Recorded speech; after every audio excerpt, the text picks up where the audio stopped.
My name is Robert Allen, and joining us today from the Royal Australian Navy is Midshipman Paige Russell. We warmly welcome the family of Sergeant Reginald John Hughes, whose story will be told shortly. We also welcome Group Captain Bruce Chandler, retired, representing the Air Force Association. We welcome the veterans who have served, those that are still serving, and the families that love and support them. We acknowledge the members of RSL Services Clubs Association, RSL Victoria, and RSL Queensland, who are watching the broadcast of this ceremony across Australia. During this evening's ceremony, wreaths will be laid at the base of the Pool of Reflection by family and visitors to the memorial. If you are able, please stand and join in singing the National Anthem.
Those requiring a seat, please do so.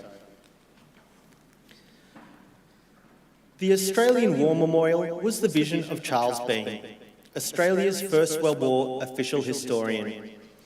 Bean landed with the Australian troops on Gallipoli and stayed with them at the front through to the end of the war. The idea of this national memorial and museum came to him at Pozières, France, in the depths of the bloody fighting of 1916. Bean's idea was that this would be a place where families and friends could mourn loved ones buried in faraway places. It would also be a place that could help all Australians understand what these men and women had endured and what they had done for us. Bean's vision, to which we remain true, is best expressed as inscribed in the entrance to the memorial's galleries. Here is their spirit, in the heart of the land they loved, and here we guard the record which they themselves made. Tonight, we will read the story behind just one of those on the Roll of Honour, which lists the names of more than 103,000 men and women who have given their lives for us in war and on operations for more than a century. But first, we present a lament, Flowers of the Forest. Wreaths or floral tributes will now be laid at the base of the Pool of Reflection.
Today we remember and pay tribute to Sergeant Reginald John Hughes.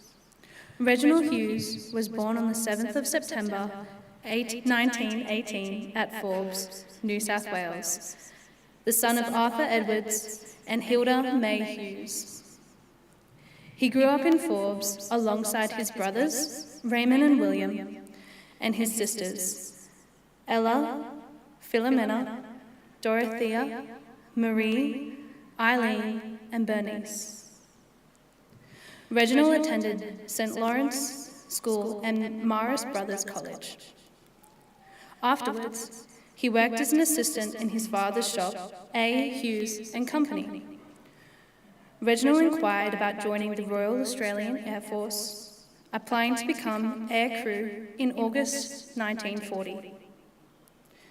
The following month, he received a letter notifying him that a recruiting train had been established, with an itinerary covering the larger towns of New South Wales, and Forbes would be visited in mid-October. Reginald enlisted in the RAF Reserves on the 11th of November 1941, and after being called up, the 23-year-old enlisted in the Royal Australian Air Force on the 22nd of May 1942. He had served in the Australian military forces with the 54th Battalion, and so was discharged to take up a position in the RAF. Following training at Bradfield Park and Parks, and then at Port Pirie, South Australia, he married Nerida Marie Brown on the 24th of October 1942 at St. Giles Church in Parks. In early March the following year, he embarked at Melbourne, bound for Canada. As part of the Empire Air Training Scheme, Anderson was one of almost 27,500 RAF pilots, navigators, wireless operators, air gunners, and flight engineers who, throughout the course of the war, trained in the Dominion countries in anticipation of joining the Royal Air Force Squadrons, or Australian Air Squadrons, based in Britain. Arriving in Canada in late March, Hughes attended a special flight training school in Manitoba before transferred to 32 Operational Unit at Patricia Bay, British Columbia, in early April. He had trained as a wireless operator and air gunner, sending and receiving wireless signals during the flight, assisting the observer with triangulation to aid navigation, and using defensive machine gun armaments. On the 23rd of May, 1943, Hughes was the wireless air operator and air gunner on board Henley Page Hampton AN 142, which took off from Patricia Bay, stationed at 1 p.m. to carry out a navigation exercise. Routine messages were passed until 4:30 p.m. when a message received stating that the starboard engine was no longer serviceable and that the aircraft was returning to base. The control tower told the pilot to come in on the nearest runway. As the aircraft landed, its wheels came partially down, and almost immediately the aircraft screwed to the right, stalled, crashed, and caught fire. One crew member was injured and died 4 days later. The other 3 were killed outright. The group were buried with full military honours at Patricia Bay on the 25th of May. They were Sergeant Colin Lyle Bishop from Albury, New South Wales. Pilot Officer Charles David from Bondi in Sydney. British Sergeant Alan Marlowe, and Sergeant Reginald Hughes, who was 24 years old. His name is listed on the Roll of Honour on my left amongst almost 40,000 Australians who died while serving the Second World War. His photograph is displayed today beside the pool of reflection, and this is one but of many of the stories of service and sacrifice told here at the Australian War Memorial.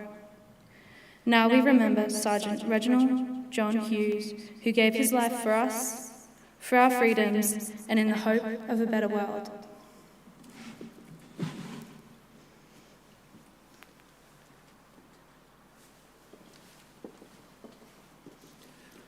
Please stand for the reading of the ode and the sounding of the last post.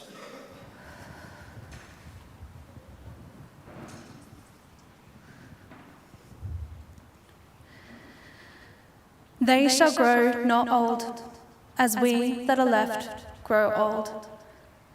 Age shall not weary them, nor the years condemn.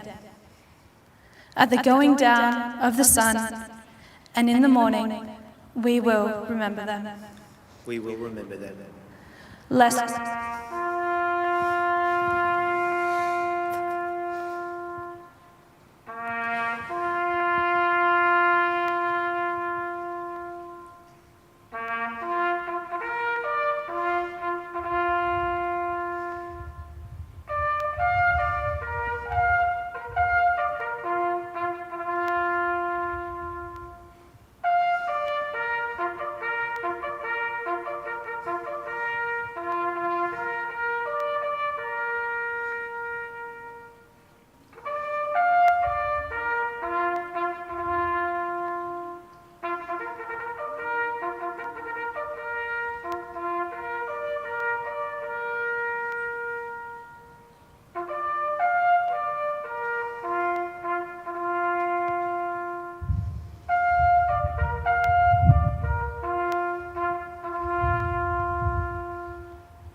we forget.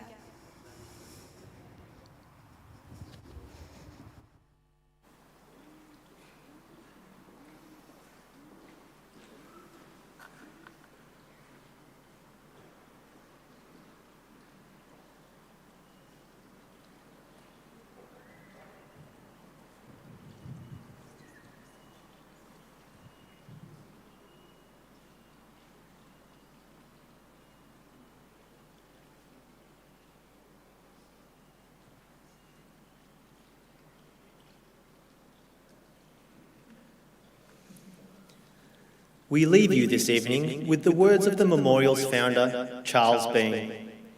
Many a man lying out there at Poziere or in the low scrub at Gallipoli, with his poor, tired senses barely working through the fever of his brain, has thought in his last moments, well, it's over. But in Australia, they will be proud of this. Ladies and gentlemen, that concludes the last post ceremony.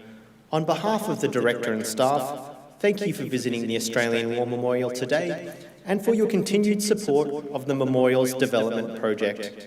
We wish you all a very pleasant evening. Thank you.